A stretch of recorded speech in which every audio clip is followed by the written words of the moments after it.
নমস্কাৰ দৰ্শকসকল, এই ব্লগটো হৈছে মেট্ৰিক পৰীক্ষা ৰিজাল্ট দিয়া দিনাখনৰ ব্লগটো। মই ৰিজাল্ট ল'বৰ কাৰণে যাই আছোঁ এটাত। এই ৰাস্তা অৱস্থা ৰাতি বৰষুণ দিছিল। পেহীহঁতৰ ঘৰত আহিছোঁ। পেহীহঁতৰ ছোৱালীটো মেট্ৰিক দিছিল।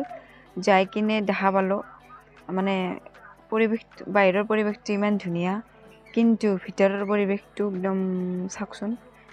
এই মোবাইলত আছে, পেহী আছে টেনশ্যনত, বাবু এনেকৈ আছে, ৰিজাল্ট আহাক লাগি ৰখি আছে। ৰিজাল্ট চাবৰ কাৰণে ৰখি একদম এক্সাইটেড হৈ পাছত ৰিজাল্টটো পালোঁ দেই।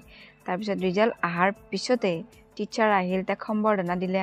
খানাৰ কাৰণে আমাৰ যোগাৰ হ'ল, খানা এটা হৈ গ'ল ডাঙৰকৈ।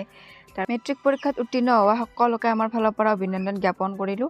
আৰু আমাৰ এই ৰিজাল্টটো হ'ল 4টা বিষয়ত লেটাৰ সহ ষ্টাৰ মাৰ্ক পাবৰ কাৰণে সক্ষম হৈছে। সকলোৱে আশীৰ্বাদ কৰিব যাতে হাই ছেকেণ্ডেৰীত তাৰ আৰু ভাল ৰিজাল্ট হয়।